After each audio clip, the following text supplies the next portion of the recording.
Hey guys, this is episode 2, and tonight we're going to find out what our purpose is on Dug Up and Dusted Off.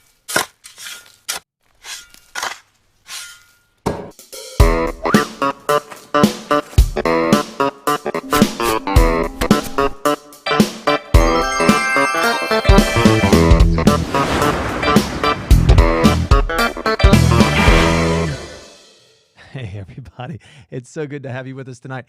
Tonight is another night of Dug Up, Dusted Off. And what Dug Up, Dusted Off always does is we are going to be digging up things in our own lives, certainly in the world, but digging them up and dusting them off. And generally, life buries us. Something happens to us that gets us buried. And tonight is always a night, a half an hour of us digging that up, digging us off, dusting us off, and letting us move forward a new life. So I'm glad you're here tonight. If you're new here, we are excited to have you. The night we were supposed to do Friday night, but that totally got bombed because, the audio didn't work, nothing worked. It was just not good. So we were trying to get on, but we couldn't get on. So we also decided that we're really probably Friday nights is not the best night to do it. So what we're going to do is we're going to do Monday night and Wednesday night at 8:00, and so that gives everybody kind of a weekend, gets you back on a Monday night, and it's a good way to start your week. So Monday and Wednesdays are going to be the time we do it. But again, we want to welcome you tonight. Tonight we want to talk about some stuff that I think is really important. We've started to talk about some important things already, but tonight I really want to focus on this one thing. What is your purpose, and how do we define purpose? And because purpose is the very thing that brings meaning to life. So I kind of want you to think about that. I kind of want you to start processing that because we're going to talk a lot about that here in the next half hour. I do want to say hello to some people before we get started. Helen, good to have you. Henrietta, great seeing you. Julie, great seeing you. Madeline, great having you tonight. Tammy, so good to see you. Susan and Peggy and Sherry, great having you. Haven't seen you in a while. Mike, great to have you tonight. And then on I'm doing this on three different platforms. So I'm doing it on my YouTube channel, I'm doing it on my own personal page, and I'm doing it on the Dug Up Dusted Off group page. So I'm monitoring all three pages at once. But we're so glad to have you guys on. Hit that heart emoji, hit that like emoji. Just let us know that you can hear everything okay, that everything's coming through okay, and that you can that things are just sort of hitting already on four cylinders, because technology can be a nightmare at times. So I'm glad you're here. What is your purpose? What is your purpose? And I think that's sort of like that age-long question, about why were we created? What were we created to do? What were we created to be? Every single time, people go on, walkabouts and go off on journeys to find their purpose. And that one little saying, I forget who said it. When you get to discover the meaning of your life is when you discover your purpose. And then you get to share that with the world. And I don't think I said it quite right, but it truly is a matter of sharing that purpose with the world and living in your purpose and understanding what that looks like. And that seems to just evade every single one of us. I believe it starts truly with knowing God. And I believe that. I remember when I was searching for my purpose, when I got out of high school, going into college, trying to find out what my real purpose was. And I didn't start with God, although I knew God, although I went to church, I did all these things. It just didn't start with God for me. It started out with what other people wanted me to be, what people wanted me to do. And it was there that I started sort of saying, okay, what are the expectations of people?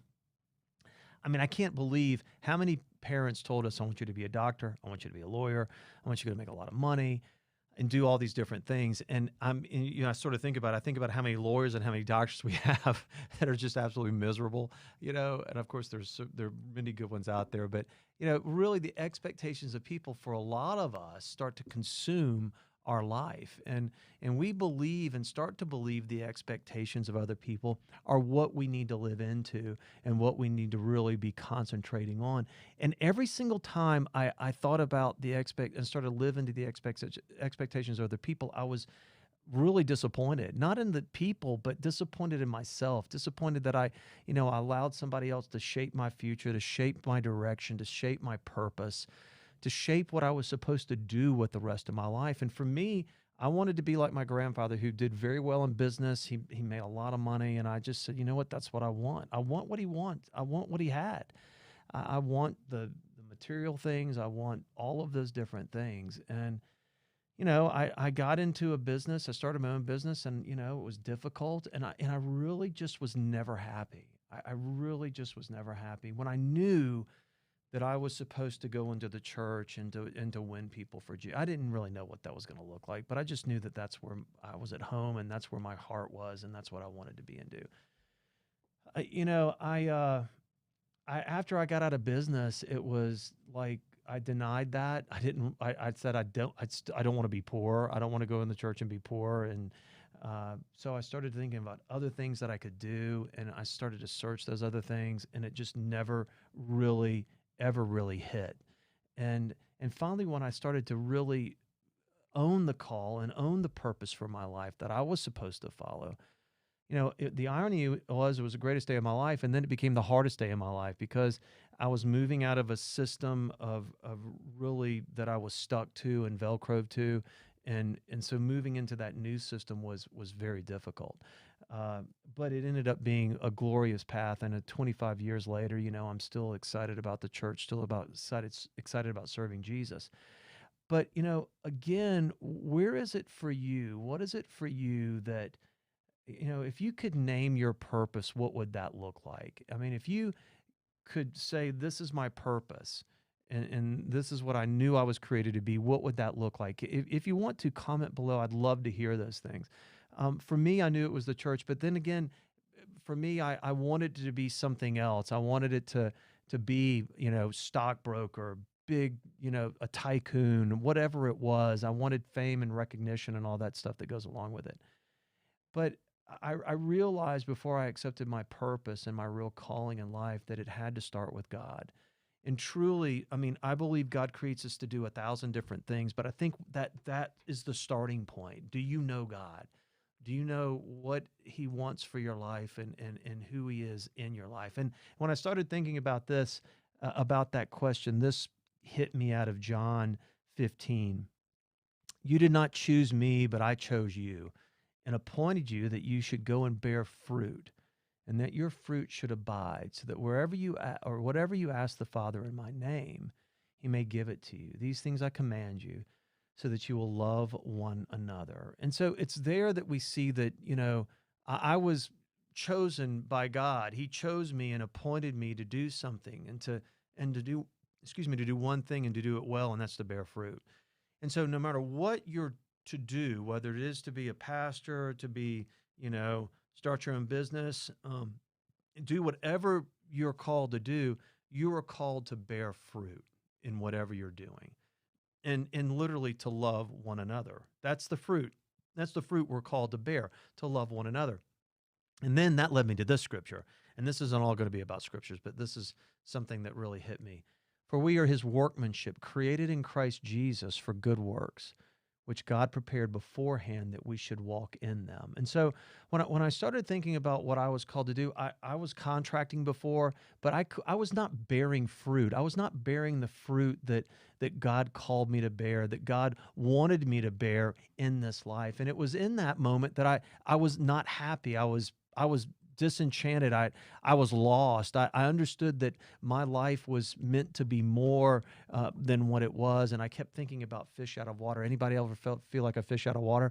Literally, you bring somebody out of the element that they were supposed to be in, and they die.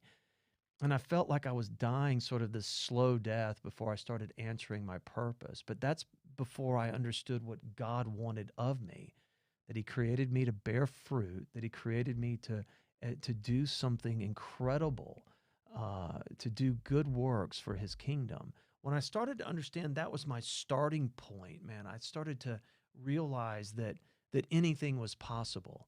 That I wasn't created just to make money. It wasn't about the bottom line. It wasn't about making a profit all the time.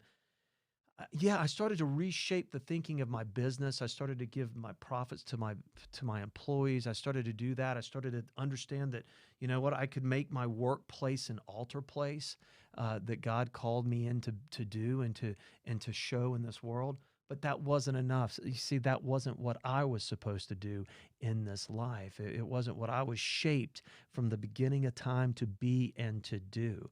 And so, how is it that you today, when looking back on your life, is it that you have missed your purpose? Do you feel like you've missed your purpose in some way? Do you feel like you have uh, are you living out your purpose? Comment below. I'm going to look and see some of these comments here. Being a nurse caregiver, never have had any second thoughts. Yeah, awesome, Susan. You're one of the lucky ones.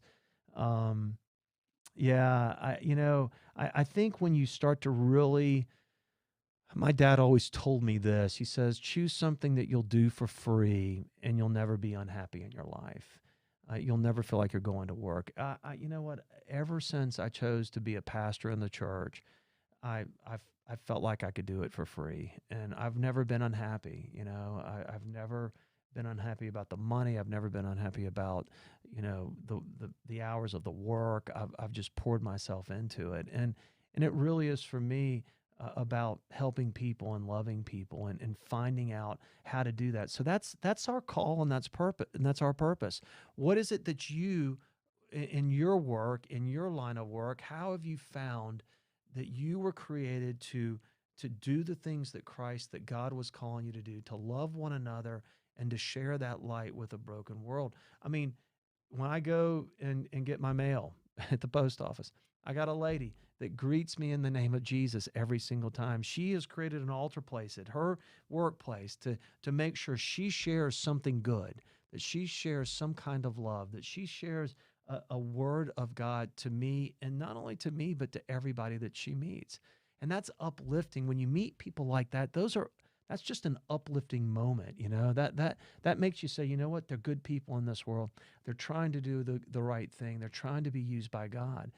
And I think that's important. What is it that but there's something that makes us, okay? And I don't know what it is for you, but there's something that makes us want to snatch control out of God's hands and for us to design our own future and our own purpose that we deem you know like that we say that is exactly what it should be.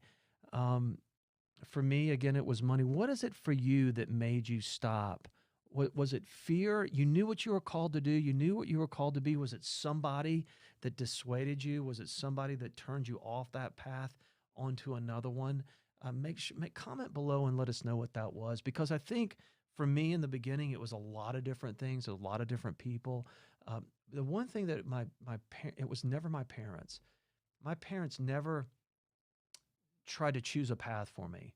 They always wanted me to be happy. They always wanted me to do what I was called to do, but they always wanted for me to do it with excellence. They always wanted me to try to be the best that I could be at whatever I did. And and I really appreciate them doing that, because I know there's so many parents, especially parents today, they're shaping their kids to be future Hall of Fame players or whatever they're trying to get their children to be, and they're not allowing they're stepping, and a lot of us step in front of the Holy Spirit. The Montessori school is an interesting school. We started a Montessori school at College Park, and that system of learning was interesting. It allowed the kid to gravitate to what they were interested in. It wasn't sitting in a classroom where you had to go to math, you had to go to biology, you had to go to English. It allowed the child, however the child was created, it introduced the child to a lot of different stuff, but then it allowed the child's heart and mind to gravitate to what it wanted to be and what it wanted to do.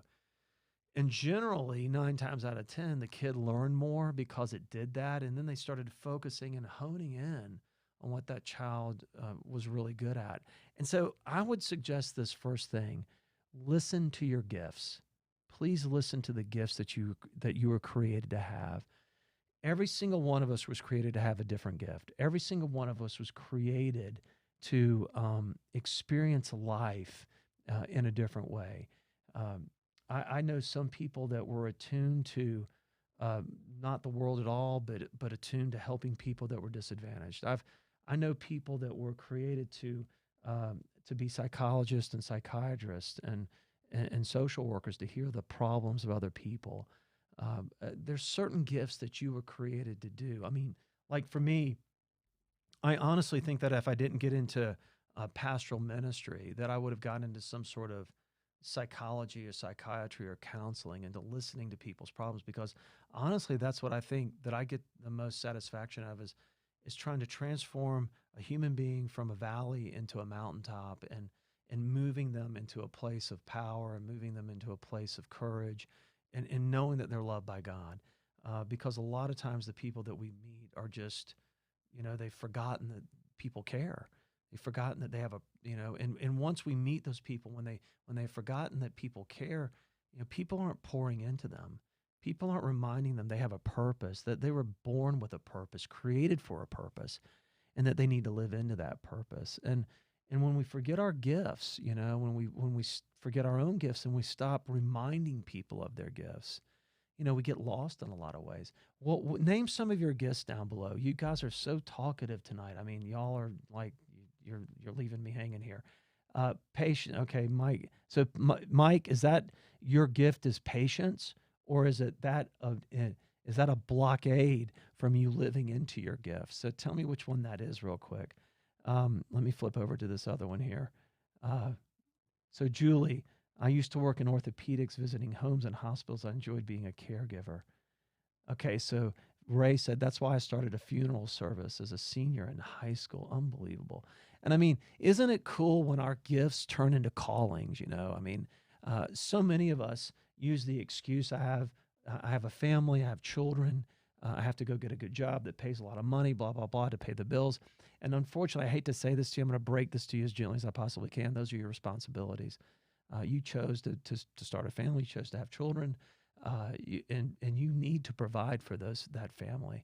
But if that was your purpose that God called you to do, then there are a lot of people that don't have a purpose, because a lot of people can't have families, a lot of people can't have kids, a lot of people can't find great jobs, and so those are responsibilities that we have to fulfill.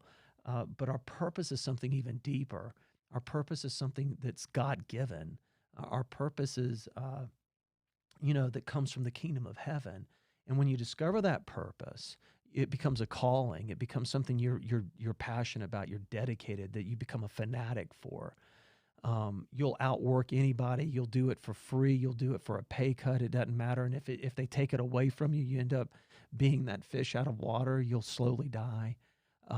And so the purpose is something so much deeper in your life. And a lot of us, unfortunately, have traded purpose for position, have traded purpose for, the responsibilities. And we've convinced ourselves that raising a good family, or, enjoying life, or doing whatever those things look like is our purpose. And yet we're missing the deeper fruit of what it means to dive into that purpose, to discover what it means to share love, to sacrifice for another person, to truly give our hearts away. I like what, since high school, Ray has been doing something that he was called to do. Excuse me. I think that's pretty cool, man. That's sweet. Let's see what Cheryl Lewis says here.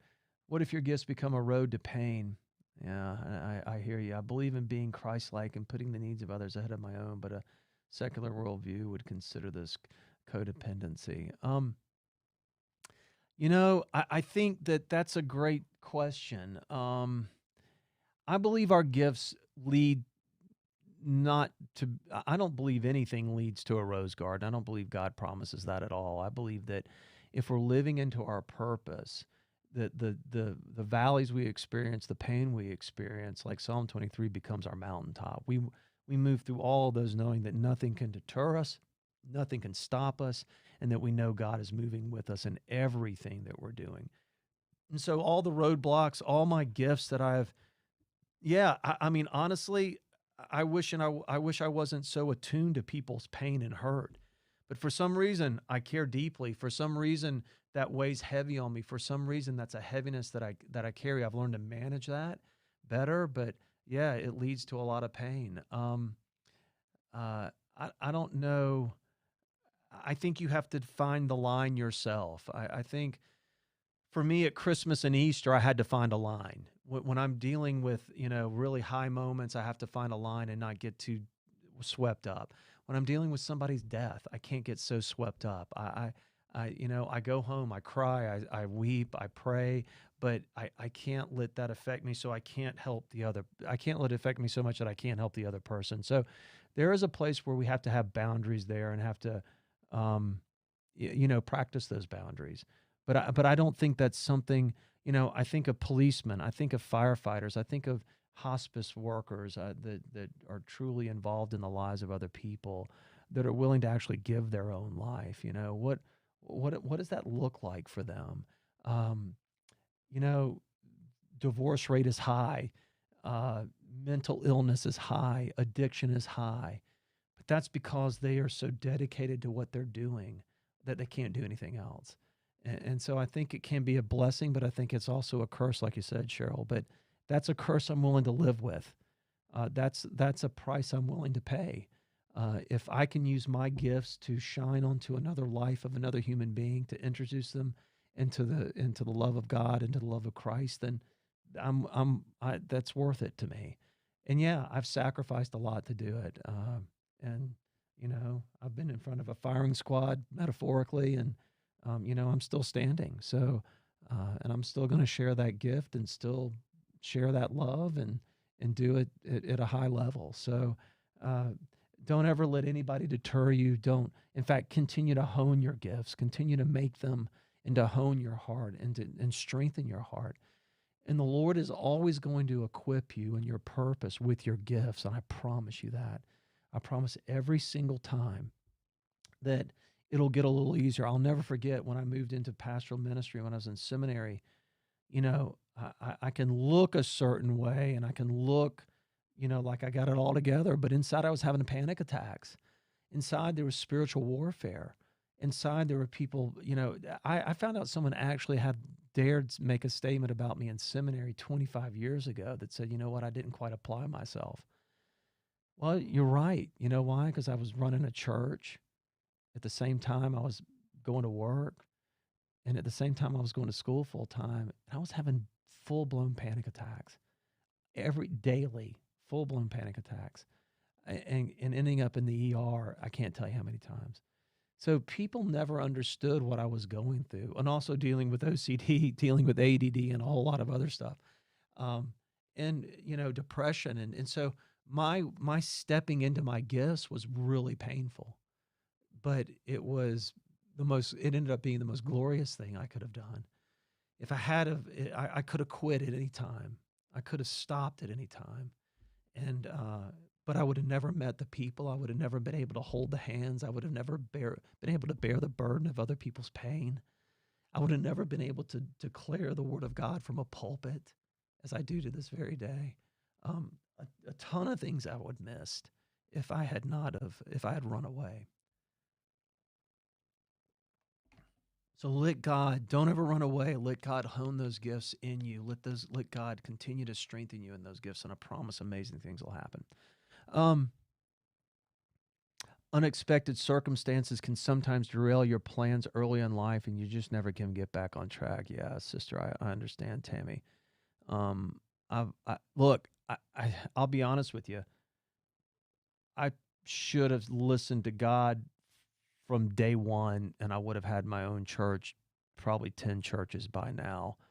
Uh, and really, but I committed to a system, and I'll tell you why.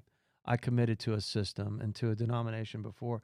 It probably was because I there were two options. Either I was going to be going to this denomination or this denomination, and honestly, um, I I it was easier to go into the one I chose.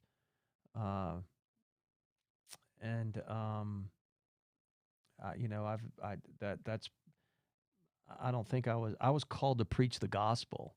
I was called to be a Christian before I was ever, a denominational pastor. In fact, that kind of bothered me that it felt like, uh,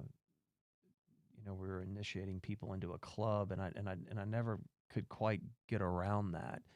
Uh, my my my dedication to my churches and to my people were first and foremost beyond anything. But that derailed me, Tammy. Yeah, I'll say that derailed me. I'll be honest with you guys. That derailed me. Even though I was going into my purpose, it wasn't exactly what God wanted me to do. So if that makes sense. But met great people, met really, really thousands of great people, blessed beyond measure. But again, always had that angst. Does that make sense? Always came home and go, gosh, Lord, there's got to be more to this. There's got to be something else. And so, yeah, that certainly can do life circumstances can for sure. Um, yeah, good comments, man. Great comments, y'all. Uh, there's so many things. I think about all the greats of the Bible. Think about everybody that God was calling into a purpose, and this is real, and this is the real deal.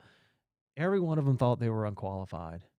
Every single one of them thought they were unqualified to do what they did. And yet God equipped them. God told them, "Do not be afraid. I am with you. I am the Lord your God."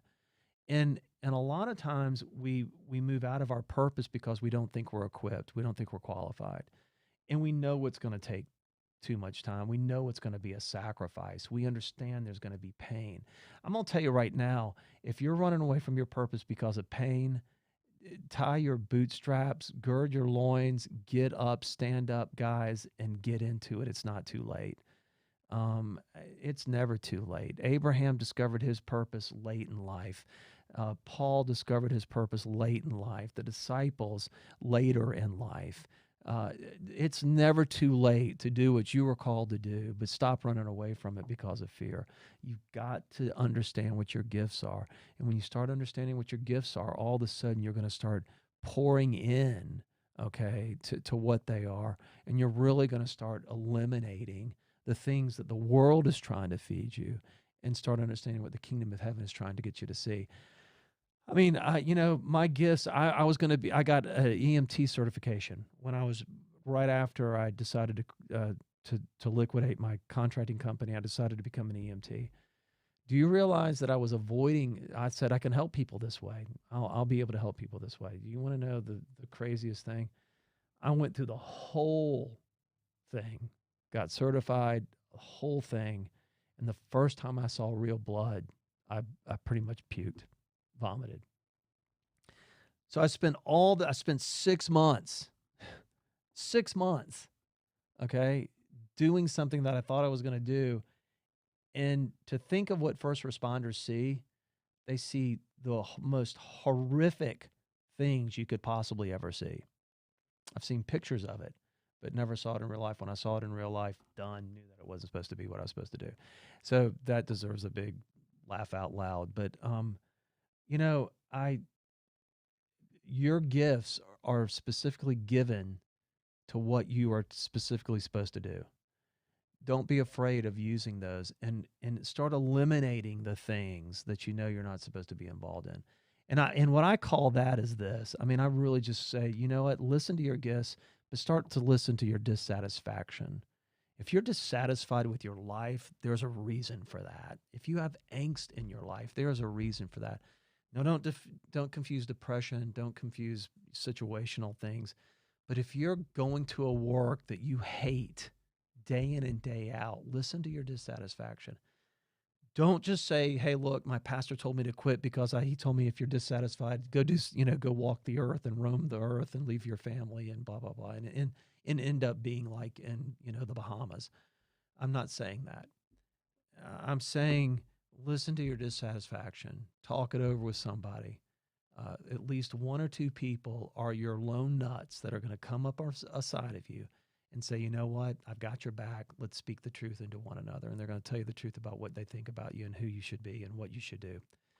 The next thing is this, is that when you start listening to your dissatisfaction, get a game plan.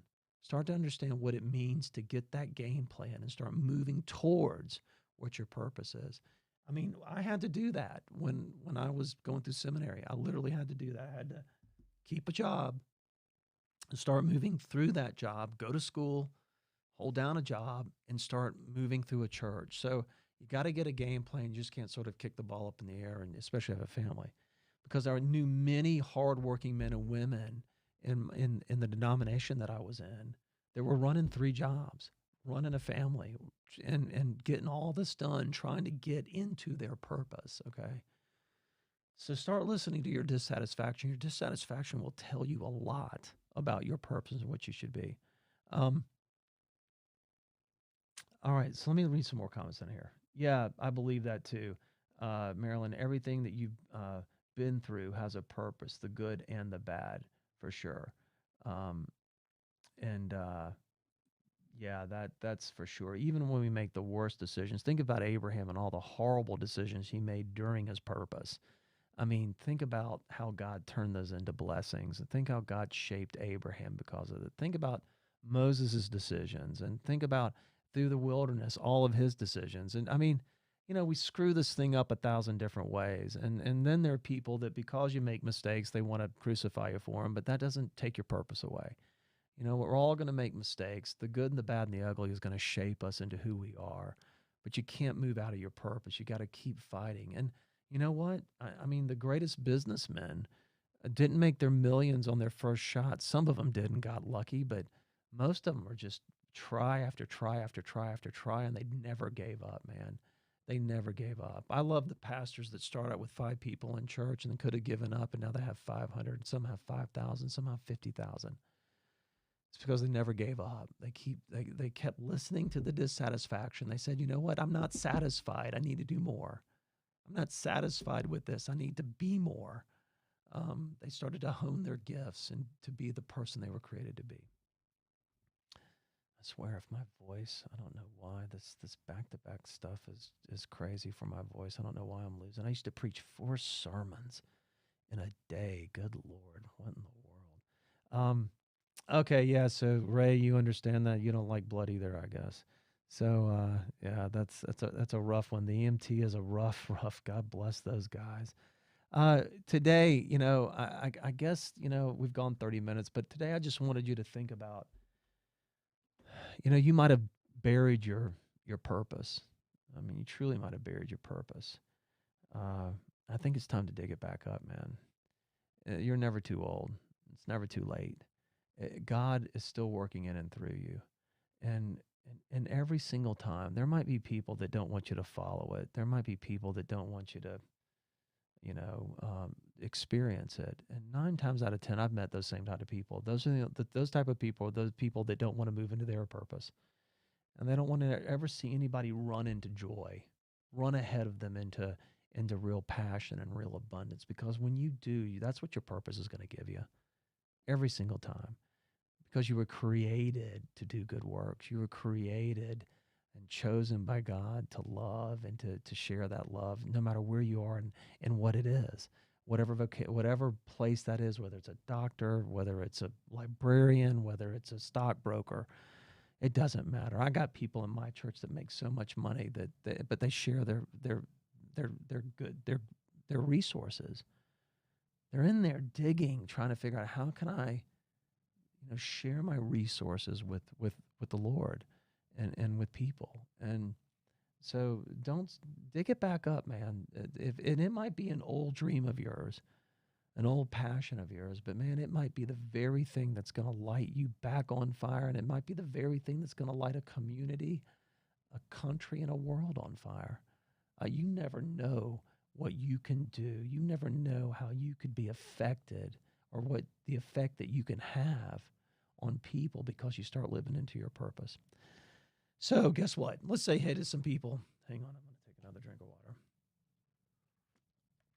Hey, Judy, great to have you. Michelle, great to have you. Laney, great to seeing you. Cortland, great having you, brother. Been a long time. Tammy, great seeing you. Marilyn and Sherry, Phyllis, great having you on. Ray, praying for you, brother. Ray DeLuca, praying for you, my friend. John Coakley, love you, man. Great seeing you, boss. Let's stay in touch. Call me tomorrow. PM me your number. I want to talk to you, brother. Patricia, great having you on. Jay, great seeing you, brother. Heather, again, great seeing you. Mike, great having you. Patricia, so glad you made it, my friend. Great seeing you on tonight. Susan, great having you. David, great having you. Kevin and Becky, great seeing you. Randy, great having you guys. Stacy and Mike and Madeline and Sherry. Susan, good to see all of you guys. Peggy, great seeing you tonight.